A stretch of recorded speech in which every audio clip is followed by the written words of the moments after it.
rook c1 from Botvinnik. And queen b4 is how Smyslov continued, which is strong.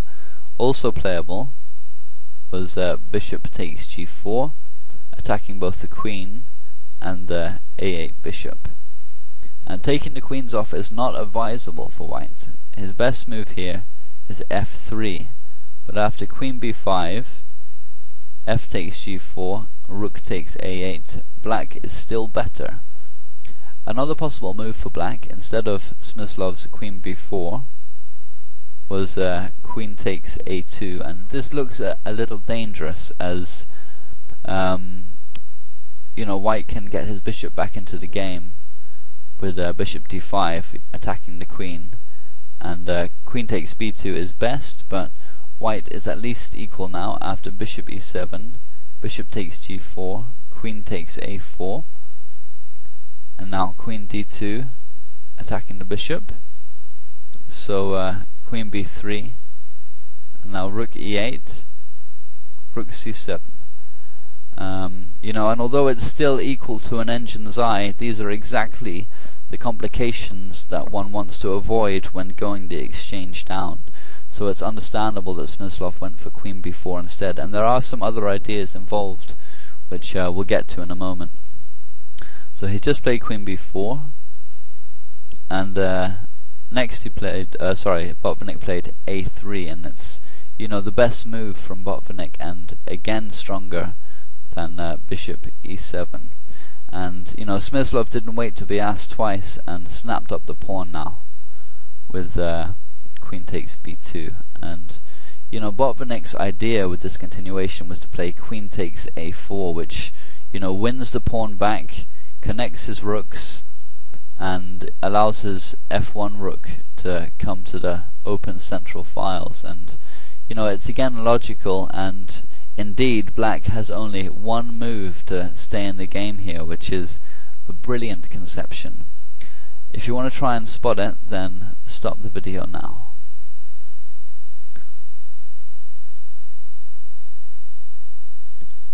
Bishop b7 is the move, and we see another of the reasons why Smyslov preferred to take on b2 as opposed to a2 is because it supports the development of this bishop, which in turn blocks the action of the a8 bishop, and excuse me, threatens knight f3 check, winning the bishop g5 and, you know, murdering white down the long diagonal. And you know, the brilliance of this move is that if white now plays bishop takes b7, he's forced to go into a very difficult and probably losing endgame, which we'll have a look at in a moment. And you know, there's a second option which Botvinnik elected for, presumably having calculated that the inferior endgame would be very hard to hold, and that option was rook b1, which, you know, is apparently winning a piece on b7, but it's black who has the move here. We can have a quick look at that other variation before we go on with the game continuation though. If bishop takes b7, now comes queen takes b7, threatening knight f3 check, which is going to win the bishop, and if it moves now, then black can win back the exchange with knight f3 check, followed up with knight d2 and discovered check, because this is going to be the only square for the king, and picking up the f1 rook. And you know, the best defense for white is rook c3, but after knight f3 check, rook takes f3, queen takes f3, black enjoys an ongoing edge for the duration of the endgame, although it's not losing, but this was probably Botvinnik's best hope. Instead, he opted to retain the imbalance in the game.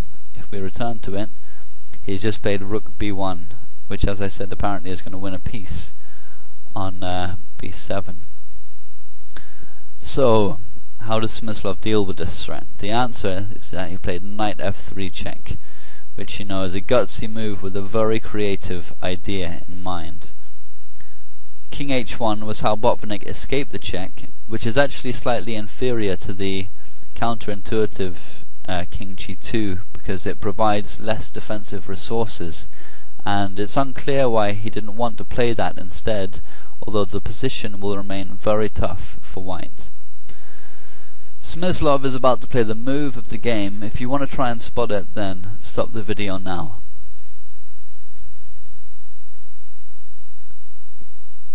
Bishop takes a8 was the move, remarkably allowing his queen to drop on b2 and picking up 3 minor pieces for it, including of course the very powerful bishop here on a8, given the white pawn structure and the king, in combination especially with the knight f3 is, you know, very dangerous attacking force, but he's giving up a queen for it, so what's the story here? After rook takes b2 comes knight takes g5 with discovered check from the bishop, so king h2 here, and you know, if he'd played king g2 instead of king h1 before, he would be able to play f3 here in order to defend, which makes his task a little easier. And now came an important move before snapping up the rook on b2, which is knight f3 check, because it prevents black from liberating with f4 or f3 later. So king h3, and now came bishop takes b2, and black has 2 bishops and a knight against the queen, as well as an extra pawn after Botvinnik's next move, queen takes a7, which makes sense because it provides a passed pawn to use for play and initiative and counterplay, really. And you know, the position is still fairly equal. Black certainly has an edge, but the task remains as how to exploit it fully. Smyslov played one of the best moves in the position, which is bishop e4, which is threatening rook a8 and taking on a3. And you know, in this kind of position, with one side playing without a queen, it's very relevant whether or not the queen has weaknesses to attack. Here, both the bishops are loose, as well as the d6 pawn, so black has to be very careful tactically, but so far Smyslov is finding all the correct moves. He can follow up with d5 next, if necessary, which is going to support the bishop, that's supporting the knight.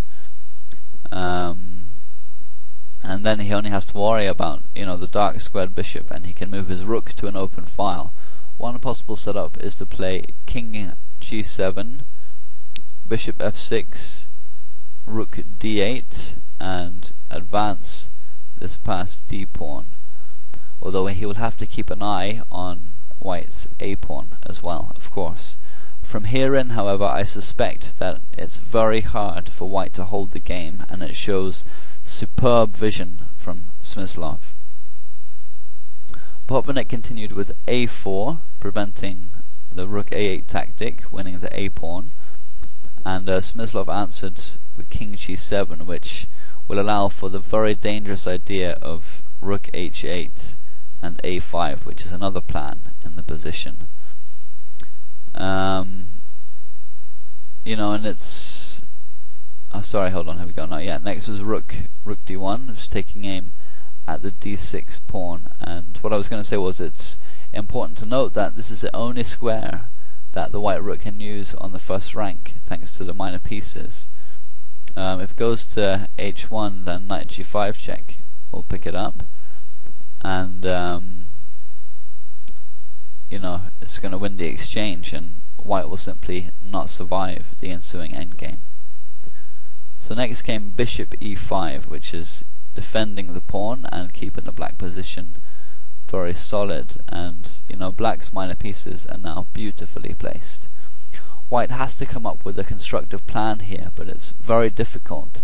The a pawn is the only hope for counterplay. But to make matters worse, Botvinnik now played an inaccuracy. Sorry about that, with queen e7. Better was queen c7, as it stops the black rook from moving to the open queenside files, which Smyslov was now able to use, although even in this position h5 looks very strong and probably winning. Let's have a quick look at a5 instead of queen c7, if only to show some of the danger in the position for white. So a5, and now h5 more or less forces g takes h5, and now rook h8 is very strong.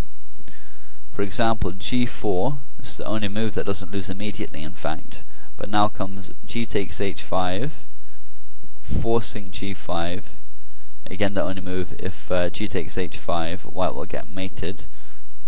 But now comes knight takes g5 check, forcing king h4.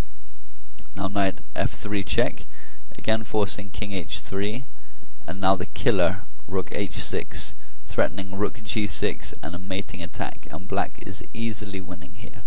For example, if king g2, knight h2 check, we discover check from the bishop on e4, forces f3 to avoid mate, but now comes bishop takes f3 check, king f2, bishop takes d1, and the king has run out of bodyguards and he won't survive much longer.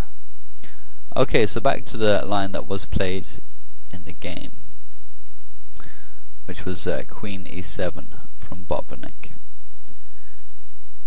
So Smyslov can now continue with the rook c8, which is very strong play again, and he's now added the c file to his positional trumps. Rook a8 was also playable here and equally strong. Botvinnik's queen e7 has allowed the rook to come into the game decisively, and his thinking in this move may have been to slow down Smyslov's kingside initiative, as if the h5 attack now and the attack we saw a moment ago, there will be no knight g5 check because the queen is defending it, and that's a crucial continuation in the attack. So we can see what Botvinnik was thinking, but giving up control of the queen side to achieve this was a costly price to try and defend, and it's probably equally bad. Botvinnik may have been hoping to exchange the queen off for a couple of pieces and hold the endgame, but from here it must be virtually impossible. He continued with a5, because pass pawns must be pushed after all. An alternative defense was g5, which hinders the kingside initiative, but now black is winning with the rook c2, and he has to defend f1. White has to defend f2. So rook f1, and now rook e2, which puts white ever closer to zugzwang. The queen is tied to defending g5 and the rook to f2. If either of these fall, then black is going to crash through, and if the white king moves, then he faces a tactical disaster.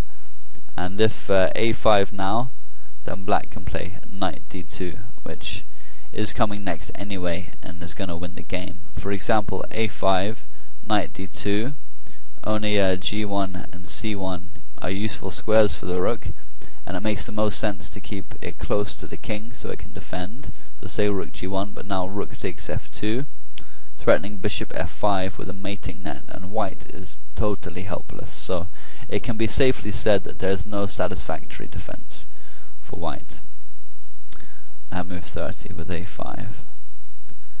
So now came rook c2, threatening rook takes f2 with a mating attack, and black is definitely winning now. Botvinnik defended bravely with king g2, allowing knight d4 check, where he played king f1, and black is creeping ever closer with bishop f3, which is going to pick up the g-pawn if nothing else. And Botvinnik played rook b1, but now came knight c6, which is going to win the far more important a-pawn. And now, with his last vestige of hope gone, Botvinnik resigned, saying that his position was completely lost. A sample line goes queen g5, and now knight takes a5, and it's totally hopeless for white. Knight c4 is coming next, combined with ideas like bishop d4 attacking f2, and rook takes f2, and the white rook can never leave the first rank or his king is going to get mated, with ideas like this.